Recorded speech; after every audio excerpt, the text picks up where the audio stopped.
What's going on, everybody? James with That's Right Lawn Care. I got something I wanted to show y'all. I know I posted some on Instagram about it, but I started tearing this chain link fence down yesterday. I got it all taken care of. I had somebody that was supposed to come and pick it up, but they never showed. And then I had somebody come by and say, hey, I scrapped metal. And I was like, well, I got somebody coming to get it. Never showed up. So hopefully that guy will swing back by today and see it sitting out, and I'll help him load it up.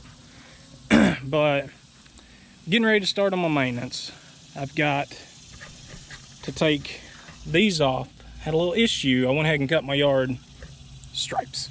Went ahead and cut my yard before I was gonna start cleaning the mower off to get it ready to start doing maintenance, and went to pull this off. There's two that hold this front plate on that covers the belt and everything. But as you can see, this was really hot. I went to pull it off and it just kind of melted on the inside. If that ever happens to you, I'll show you a little trick. Instead of fighting it with anything else, this is just so simple. If you'll look down in that drill there, see if the camera's picking it up. Yeah, so there's like the three little things that as you loosen them and tighten them, it'll come in together and pull apart. Stick that down on there, tighten it, and that'll take that right out. And I'm just going to use, because I don't use the covers on the sides over here, just because it'll cramp all that leaves and stuff in there and makes it harder to blow out. So I know some of y'all say, well, it guards from sticks and stuff. Well, yeah, it does, but I haven't really had any issues with sticks breaking my belt or anything. 550 hours, no issues. So I just take those covers off. It makes it a lot easier to blow it off when you finish up a yard or something like that. So, but I just want to start the video with showing you how to easily get that bolt out after, and if you see this, there's a story behind why this is all melted. So back when I first got the Skag, back before I started doing videos and stuff, I was doing a leaf cleanup. Tons of leaves. Oh my gosh, there were so many leaves in this yard. And I mean, I was just plowing leaves, it seemed like.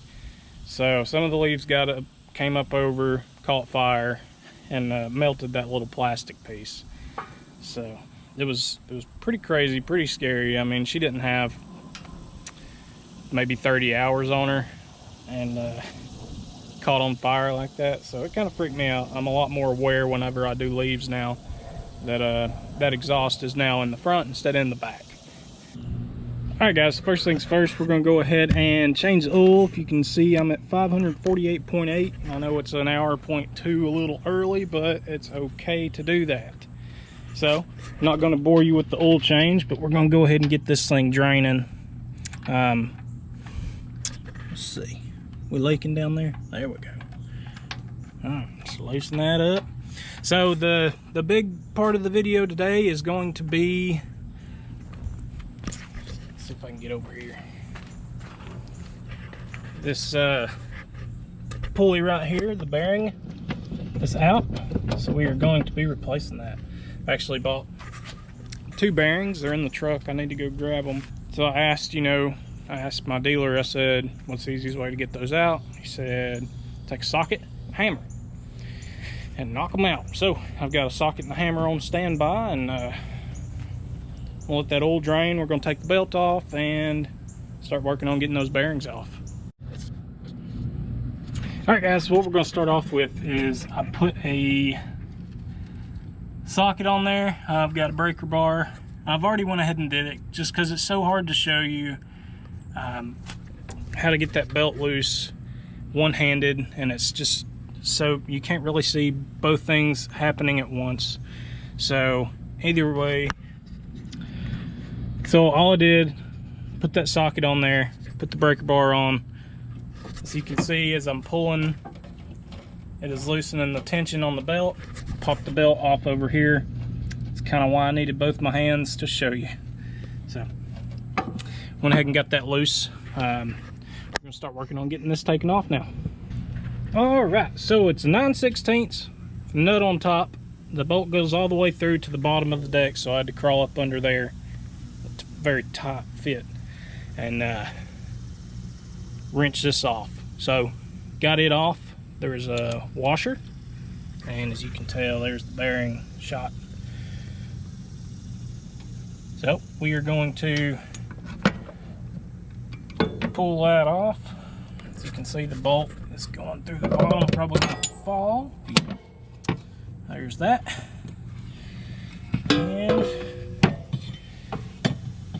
here's this piece. So as you can see, our spring is just gonna be, yeah, I tried to get some of that grass off. It's gonna be chilling there for the time being, so we will remember to put that back on whenever we go to get started. So as you can see, we've got it taken it off. Here's our tensioner pulley, our two new bearings, the two old bearings, a little socket we're going to put down in there and smack those out with a hammer.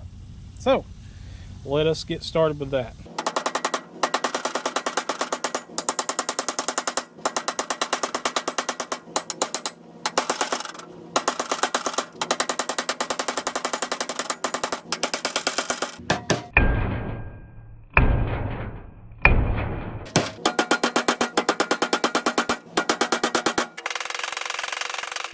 Alright guys, this video is sponsored by my sweet wife going out and getting us some drinks. I choose the strawberry real fruit slushy. What do y'all like? Let me know in the comments.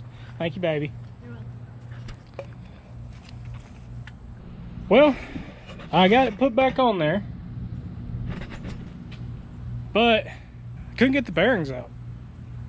I've tried. I beat on them with a hammer, with a socket and a hammer. Nothing. Took it to my dad's house to try and put it on a bench vise.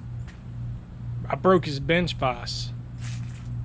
Let me know in the comments, is there a seat that the bushings sit in? You have to push one out one way, the other out the other. Either way, I've destroyed this tensioner. I've welded on it with a hammer, pressed it with the vise. I mean, these bushings are not coming out. I didn't try any kind of PB blaster or anything like that. So I'm probably just going to run up and get probably a new tensioner arm if they have them, or I'll probably just order one, and hopefully I can just put the new bushings in there and call it a day. But as long as this works, I was just kind of being picky. It wasn't really, it was kind of getting on my nerves that it was like that, but it was still working. It was still running fine. So hopefully it'll still run the same. I've already gotten back and gotten onto the oil change. Filters out, new filters in. I'm about to start dumping new oil in there. Gonna change the blades, grease everything up, and then I'm just gonna see if it'll run without the well, after I put, if those bearings weren't shot, they are busted now. We'll just say that. But I've got it put back in. So, and then I guess we're going to go ahead and replace this. So, there must be some kind of seat in that arm that's keeping those bearings from coming out. You can't push it one way, you can't push it the other way. Kind of stumped on that. How would you push one out one way? And I don't know. I'm not a mechanic, so we will see. I'm gonna, like I said, I'm gonna go ahead and get a new one just because I beat the crap out of this one. I'm gonna take it up there and see, you know, how, and then maybe figure out, you know, how you're supposed to do that in the future. If any of y'all know, just let me know. Get back to my Sonic drink here. Alright, blades are changed, it's greased up, ready to go. Now, let's try doing something that I might be able to do. Maybe. Let's get the new handle put on. So, as I was mentioning, I was just supposed to get the handle. That all was not supposed to come with it. But the guy said he ordered the wrong part and not to worry about it. He was just going to give me all this. So that's cool. We are going to get the new handle put on. So I know I'm gonna have to take off a bunch of stuff, so let me get to it.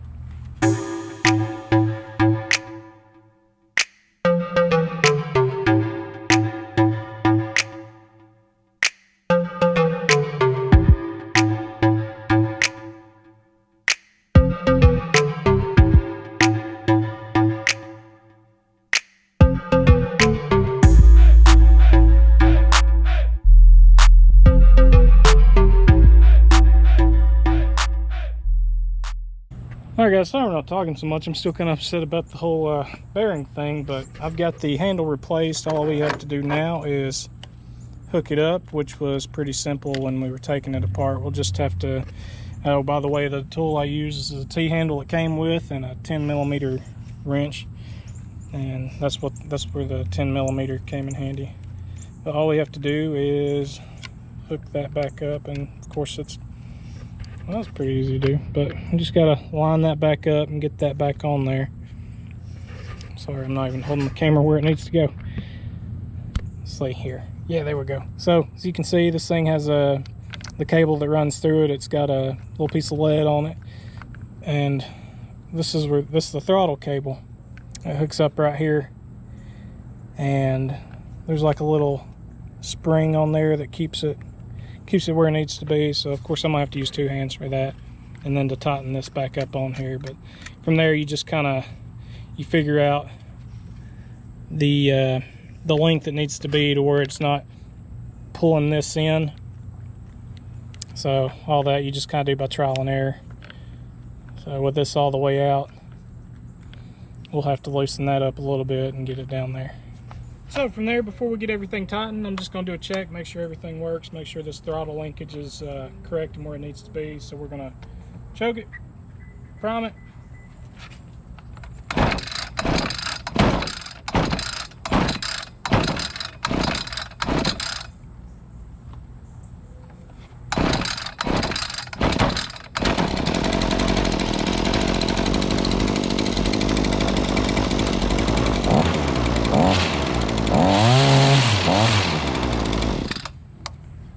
Everything works.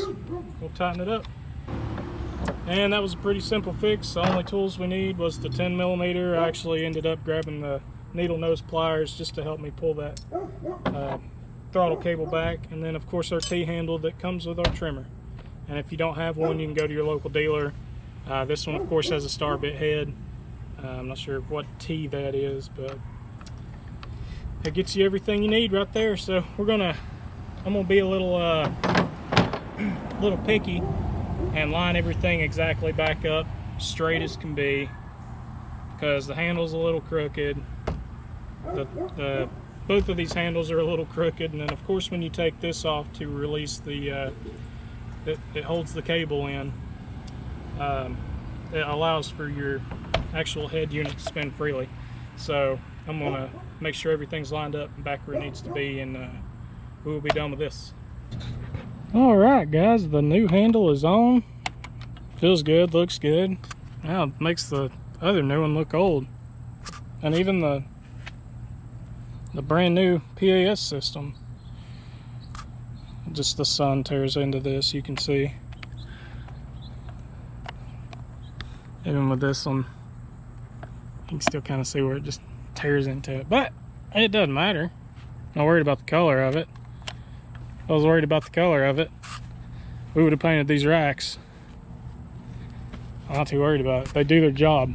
That's the main thing. You want your equipment to do its job. Doesn't matter how it looks. Look, that's faded. Well, see how faded that is? But guess what? It's kind of loose. It's broke.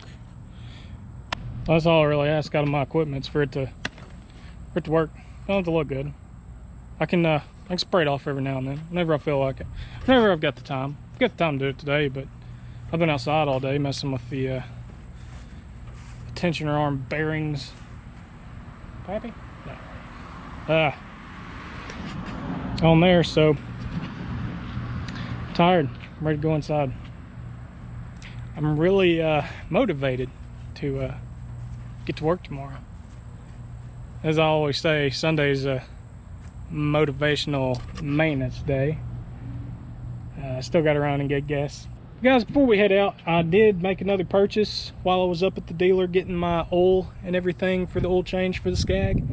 I know I bought the bed edger and it came with a straight blade for edging sidewalks and stuff like that, but I was up there, I was looking around, I saw this. It's the curved shaft. It does curve off to the side instead of down to the bottom, like a homeowner weed eater would do. But instead of, you know, swapping those blades out, I just went ahead and picked this up. I figured it would be a lot easier. I do have a property I need to edge out Monday. That is a new property for me. The edges have grown over the sides quite a bit. So we're gonna touch them up with the edger, with the blade edger. So maybe I'll throw that in the video tomorrow. If I do a video tomorrow, if not, I'll try and at least get footage of that and throw it into Tuesday's video or whatever. So we've got a lot of yards this week, a lot of properties to be maintained, and of course I'm hoping to hear back from a couple. I did several estimates this weekend. I'm not sure why, but business is picking up this time of year more than it usually does. Every now and then I'll see somebody will come out and be like, hey, can I get an estimate? They'll see me working, you know, stop by and say, hey, can I get a card or something like that. But for some reason this year, this time, I mean, I've got 2 gutter cleanings. I got 2 yards that are already locked down, and I've got 1 big church property that is we're gonna send you an email back. So hopefully that one comes through. It's a nice church property. It's gonna get a good first cleanup. It's got some overgrowth in some areas that we're gonna touch up. It's got some tall weeds growing through fences and stuff, and it's got a retaining pond that is grown up that we're gonna be cutting down. And then of course the first initial cut. So that'll be a real good job too. Hopefully we get it. If not, oh well. I priced it to make money on. It's a big property. It's not too big of a property, but it's a lot of individual spots to be mowed and weed eated and edged. So hopefully we'll get that one. And of course, if I do, y'all will see it. Y'all will be the first to see it. So guys, I want to thank each and every one of y'all for watching today. If you haven't yet, hit that like button, shoot me a thumbs up, catch me in the next one, something like that. Perfect.